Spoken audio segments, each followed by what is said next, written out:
انہی کے لیے امن ہے۔ دنیا میں بھی امن و سکون کی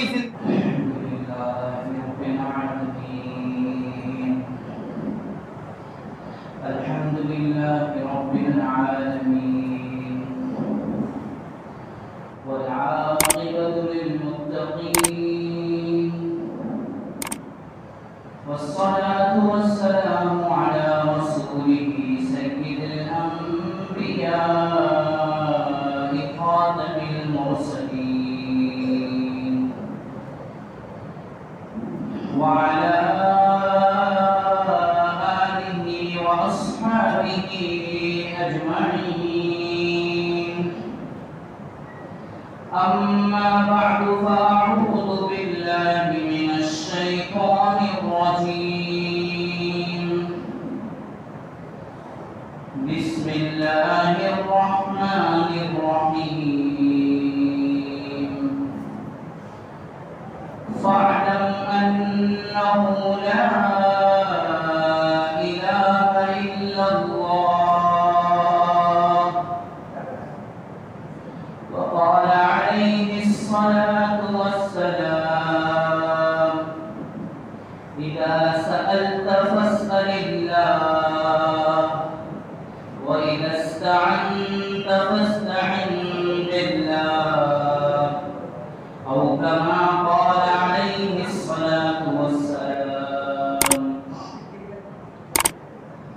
صدق الله مولانا العظيم وصدق رسوله النبي الكريم ونحن على ذلك من الشاهدين والشاكرين والحمد لله رب العالمين۔ قابل احترام میرے بزرگوں، دوستوں، عزیز ساتھیوں اور پیارے بچوں،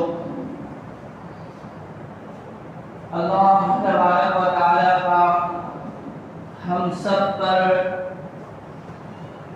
بے حد و بے انتہا فضل و کرم اور احسان ہوا کہ اللہ تعالیٰ نے ہم سب کو اتنی زندگی عنایت فرمائی کہ ہم پھر ایک مرتبہ جمعہ کی مبارک ساعتوں میں دین کی مبارک باتوں کو ایک دوسرے کو سنا سکیں اور ایک دوسرے کو اللہ تعالیٰ نے موقع عنایت فرمایا کہ ہم دین کی مبارک اور پیاری باتوں کو سنیں، سمجھیں اور اس پر عمل کریں۔ اللہ تعالیٰ سے یہ دعا ہے کہ اللہ تعالیٰ ہم سب کو توفیق عطا فرمائیں کہ ہم دین کی باتوں کو جاننے والے بن جائیں، جو دین کے دنیا میں بھی کامیابی کا، فوز و فلاح کا سبب ہے، چین و سکون کا سبب ہے، اور آخرت میں بھی مکمل کامیابی کا ضامن ہے۔ الحمدللہ اللہ کے فضل و کرم سے یہ توفیق ہو رہی ہے کہ ہر ہفتے دین کے 5 شعبوں میں سے ہر شعبوں سے متعلق دین کے اہم عنوان پر اہم باتیں آپ کے سامنے پیش کی جاتی ہیں۔ گزشتہ ہفتے یہ بات پیش کی گئی تھی کہ مسلمان نرم مزاج ہوتا ہے، مسلمان کا دل بھی نرم ہوتا ہے، زبان بھی نرم ہوتی ہے، طبیعت میں بھی نرمی ہوتی ہے، یعنی مسلمان کی فطرت سخت نہیں ہوتی، فطرتاً مسلمان نرم مزاج ہوتا ہے۔ اگر خدا نخواستہ کسی کی فطرت میں سختی ہو تو شریعت چاہتی ہے کہ وہ اپنی سختی کو نرمی میں بدل لے، اور یہ مجاہدے سے ہوتا ہے۔ مجاہدہ کرنے سے اپنے آپ کو مجبور کر کے نرمی پر لانے سے یہ عادت نرمی کی حاصل ہو جاتی ہے۔ اللہ نے ہمارے اندر ایسی صلاحیت رکھی ہے کہ ہم اس کو جس عادت پر لے آئیں اس عادت پر ہماری فطرت آ جاتی ہے۔ اللہ تعالیٰ ہم سب کو نرم مزاج بنائے۔ نرم مزاجی کے بے حد فائدے ہیں، اس کا شمار نہیں کیا جا سکتا۔ لیکن نرم مزاجی کے ساتھ ساتھ عقائد کے شعبے میں اللہ تبارک و تعالیٰ نے سختی رکھی ہے۔ عقائد کے شعبے میں ہمیں نرم نہیں پڑنا ہے، کیونکہ عقیدے کا معاملہ ایسا ہے کہ اگر جھول ڈال ہوا، شرک کی آمیزش ہوئی تو کایا پلٹی، نیا ڈوبی، انسان تباہ و برباد ہو جائے گا۔ اس دنیا کے بعد کی زندگی اگر کسی کی ہمیشہ کی زندگی برباد ہو جائے اور انسان جہنم کا شکار ہو جائے، ہمیشہ کے لیے کسی کے لیے جہنم کا فیصلہ ہو جائے، اس سے بڑی تباہی و بربادی ہے؟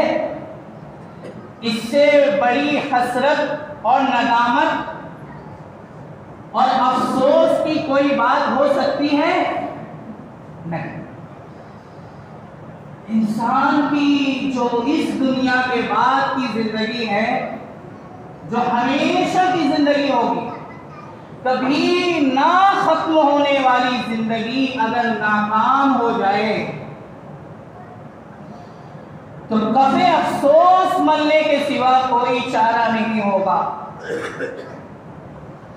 اور اس ہمیشہ کی زندگی کی کامیابی سچے اور پکے عقیدے میں کوئی جھول نہیں ہونا چاہیے۔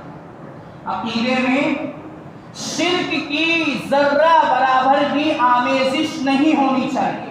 فرمایا الذین آمنوا ولم یلبسوا ایمانہم بظلم، جو لوگ ایمان لائے یعنی جو مومن ہیں اور ان کے ایمان میں ذرہ برابر بھی شرک کی آمیزش نہیں ہوئی، اولئک لہم الامن، انہی کے لیے امن ہے، دنیا میں بھی امن و سکون کی زندگی، وہم مہتدون، اور وہی لوگ سیدھا جنت میں جانے والے ہیں۔ تو عقیدے میں ذرہ برابر بھی جھول نہیں چلے گا۔ اور سب سے عام عقیدہ ہے عقیدہ توحید۔ اللہ کے فضل و کرم سے کئی ہفتوں پہلے جب اس کا موضوع آیا تھا، جب اس کا موقع آیا تھا، تو میں نے سمجھانے کی کوشش کی تھی، اپنی سی کوشش کی تھی، اور یہ حسن ظن ہے اور یہ ضروری بھی ہے کہ ہر مسلمان کو عقیدہ توحید سمجھ میں آنا چاہیے اور عقیدہ توحید پر کاربند ہونا چاہیے۔ اس کے بغیر تو نجات ہے ہی نہیں۔ تو چونکہ میں نے عقیدہ توحید سمجھا دیا ہے، لیکن پھر بھی شارٹ میں بطور تمہید اس کو سمجھا کر پھر آگے کی بات میں آپ سب کے سامنے عرض کرنے کی کوشش کروں گا۔ توحید کا معنی ہوتا ہے اللہ تعالی جو کہ ہم سب کے خالق و مالک ہیں، ہم سب کے پیدا کرنے والے ہیں اور ہم سب کے رب ہیں، ان کو اپنی ذات و صفات میں اکیلا ماننا کہ اللہ ہی خالق ہیں، اللہ ہی مالک ہیں، اللہ ہی رزق دینے والے ہیں، اللہ ہی اولاد دینے والے ہیں، بچے اور بچیاں دینے والے، اللہ ہماری ضرورتوں کو پورا کرنے والے، اللہ ہماری مشکل اور مصیبت میں کام آنے والے، اللہ ہماری مشکلوں کو حل فرمانے والے، اللہ رزق دینے والا وہی، مشکل کشا وہی، حاجت روا وہی، تو معبود بھی وہی. ہم اللہ تعالیٰ کو ہی ہر معاملے میں با اختیار سمجھتے ہیں. اللہ تعالیٰ ہی مختار کل ہیں، ہر چیز کا اختیار رکھنے والے، ہر چیز پر قدرت رکھنے والا کون؟ اللہ. متصرف فی الامور ہے، جو چاہے کر سکتے ہیں. اللہ تعالیٰ کے علم سے باہر کوئی چیز نہیں، اللہ تعالیٰ کی قدرت سے باہر کوئی چیز نہیں، اللہ تعالیٰ کی تصرف و اختیار سے باہر کوئی چیز نہیں. دنیا میں جو کچھ ہوتا ہے، چھوٹا بڑا، اجالے میں اندھیرے میں، قریب نزدیک، جو کچھ ہوتا ہے وہ سب اللہ کے علم میں ہے. اور اللہ کی مشیت اور چاہت اور حکم کے بغیر کوئی ایک پتا بھی حرکت نہیں کرتا ہے. جو کچھ ہو رہا ہے اس کی مشیت اور اس کے حکم کے مطابق ہو رہا ہے، اور ہر ہونے میں اللہ تعالیٰ کی کوئی نہ کوئی حکمت اور کوئی نہ کوئی مصلحت ہے. یہ عقیدہ توحید ایسا انقلابی عقیدہ ہے اور ایسا مضبوط اور ایسا پیارا عقیدہ ہے کہ اس کو رکھنے کے بعد، اس عقیدے کا حامل ہونے کے بعد مسلمان مخلوق سے مستغنی ہو جاتا ہے. مسلمان توحید پرست، توحید کا عقیدہ رکھنے کے بعد مخلوق سے بے خوف ہو جاتا ہے، بے امید ہو جاتا ہے. مخلوق سے نہیں ڈرتا، خالق سے ڈرتا ہے. مخلوق سے امیدیں نہیں لگاتا، اللہ سے امید لگاتا ہے جو ساری ضرورتیں پوری کرنے والا ہے. ایسا انقلابی عقیدہ ہے کہ اس کو رکھنے کے بعد پھر بندہ کسی بھی مخلوق کی ذات سے کوئی امید نہیں لگاتا اور کسی سے نفع اور نقصان پہنچنے کا نظریہ نہیں رکھتا، کیونکہ اب تو یہ عقیدہ ہے کہ نفع نقصان کا مالک صرف اللہ ہے. بظاہر اسباب سے ہمیں ہوتا ہوا نظر آتا ہے، مال سے کام ہوتا ہوا نظر آتا ہے، چیزوں سے ہمیں لگتا ہے کہ ہمارا کام پورا ہوتا ہے. حقیقت یہ ہے کہ چیزوں میں یہ خود کا اپنا اثر نہیں کہ وہ ہمارا کام پورا کرے. کام پورا کرنے والے تو اللہ تعالیٰ ہیں، نفع پہنچانے والے تو اللہ تعالیٰ ہیں، نقصان پہنچانے والے بھی اللہ تعالیٰ ہیں. ایک مرتبہ عبداللہ بن عباس رضی اللہ تعالیٰ عنہ نبی اکرم علیہ السلام کے ساتھ کسی سواری پہ سوار تھے. آپ نے عبداللہ بن عباس کو اپنی طرف متوجہ کیا اور کہا، اے لڑکے، احفظ اللہ یحفظک، اللہ کو ہمیشہ دھیان میں رکھ، اللہ تیرا دھیان رکھیں گے. احفظ اللہ تجدہ تجاہک، اللہ کو ہمیشہ دھیان میں رکھ تو اللہ کو ہمیشہ اپنے سامنے پائے گا. اذا سألت فاسأل اللہ، جب مانگو اللہ سے مانگو، کیونکہ دینے والی ذات تو وہی ہے. وَإِذَا اسْتَعَنْتَ فَاسْتَعِنْ بِاللَّهِ، اور مدد مانگو تو اللہ ہی سے مانگو، کیونکہ مدد کرنے والی ذات اللہ کے سوا کوئی. اسباب کے بنا، چیزوں کے بنا، بنا کسی چیز کا سہارا لیے ہوئے کوئی مخلوق ہماری مدد نہیں کر سکتی. صرف اللہ ہی وہ ذات ہے جو اسباب کا محتاج نہیں. اسباب کے بغیر بھی اللہ تعالیٰ ہماری ضرورتوں کو پورا کر سکتے ہیں، مشکلوں کو دور کر سکتے ہیں. اور فرمایا، اگر ساری امت تمہیں نفع پہنچانے کا ارادہ کرے اور اللہ تعالیٰ نے تمہارے مقدر میں نفع نہیں لکھا ہے، تمہیں نفع نہیں پہنچ سکتا. اللہ کے لکھے ہوئے نفع کے علاوہ پوری امت، پوری دنیا نفع پہنچانے پر قادر نہیں. اور اگر ساری دنیا تمہیں نقصان پہنچانے پہ آ جائے اور اللہ نہ چاہے کہ بندے کا نقصان ہو، ساری امت نقصان نہیں پہنچا سکتی۔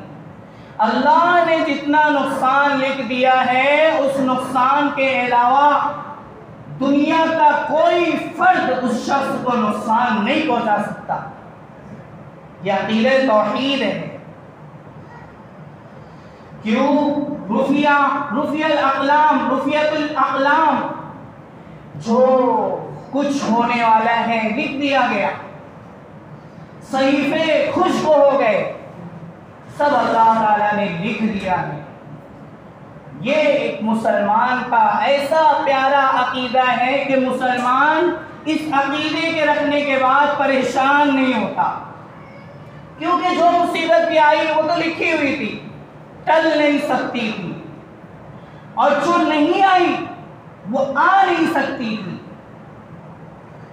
تو مسلمان کبھی پریشان نہیں ہوتا، ڈپریشن کا شکار نہیں ہوتا، مسلمان جھلجھلاتا نہیں۔ اللہ کے نبی علیہ السلام ایک مرتبہ کسی سفر سے لوٹ رہے تھے، تمام صحابہ آرام کرنے کے لیے اپنے اپنے خیموں میں چلے گئے۔ آپ علیہ السلام ایک درخت کے سائے کے نیچے آرام فرما ہوئے اور لیٹ گئے۔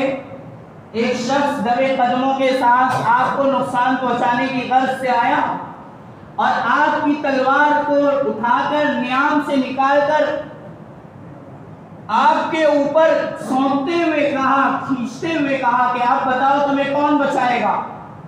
نبی علیہ السلام سے کہا کہ تمہیں کون بچائے گا؟ نبی علیہ السلام نے پورے اعتماد کے ساتھ، سکون کے ساتھ یہ فرمایا، اللہ۔ یہ سننا تھا اس شخص کے ہاتھ سے تلوار چھوٹ گئی، کپکپی طاری ہو گئی۔ یہ اللہ کے نبی علیہ السلام کا اللہ کہنا اسی عقیدے کے تحت تھا، اسی عقیدے کے دل میں ہونے کی وجہ سے تھا۔ نبی علیہ السلام نے یہ جو کہا کہ اللہ بچائے گا، آپ کا یہ آپ سے زیادہ کون اللہ کی ذات پر یقین رکھنے والا ہو سکتا ہے؟ آپ سے زیادہ کون اللہ کو پہچاننے والا ہو سکتا ہے؟ آپ کا عقیدہ جتنا مضبوط ہوگا کس کا ہو سکتا ہے؟ تو اللہ کے نبی علیہ السلام نے کہا اللہ بچائے گا۔ اگر اس نے بچانے کا فیصلہ کر لیا تو کیا ساری دنیا بھی مجھے نقصان پہنچانا چاہے گی تو نہیں پہنچا سکتی۔ اَمَّن يُجِيبُ الْمُضْطَرَّ إِذَا دَعَاهُ، مصیبت میں کون مصیبت سے نکالتا ہے جب اسے بندہ پکارتا ہے؟ اللہ۔ ہمارے پاس کچھ ہو یا نہ ہو، سہارے چھوٹ جائیں، راستے بند ہو جائیں، زندگی مشکلوں سے گھر جائے، پریشانیاں بیماریاں زندگی میں آ جائیں، چھا جائیں، بچانے والا کون؟ ہمارے پاس کون ہے سہارا؟ اللہ۔ کوئی ہو یا نہ ہو، ہمارا سہارا ہے اللہ۔ یہ عقیدہ اگر ہمارا مضبوط ہو جائے، اس عقیدے کا اگر ہماری زندگی میں استحضار ہو جائے تو مسلمان پریشان نہ ہو، مسلمان سکون کی زندگی گزارے، خوشگوار زندگی گزارے، کسی کا محتاج نہ ہو، کسی کے در کا محتاج نہ ہو، بلکہ بے نیازانہ زندگی گزارے گا۔ جب ضرورت پڑے اللہ سے مانگو، اللہ دیتے ہیں، دے کر رہتے ہیں، کسی کو بھی خالی ہاتھ نہیں لوٹاتے۔ لیکن جب یہ عقیدہ مستعذر ہوگا اور مضبوط ہوگا تب جا کے زندگیوں میں، معاشروں میں سکون آئے گا۔ اللہ تعالی ہم سب کو اس کا استحضار نصیب فرمائیں، ہمارے اس پیارے عقیدہ توحید کو اپنے دل میں بسانے کی توفیق نصیب فرمائیں۔ وآخر دعوانا الحمدللہ رب العالمین۔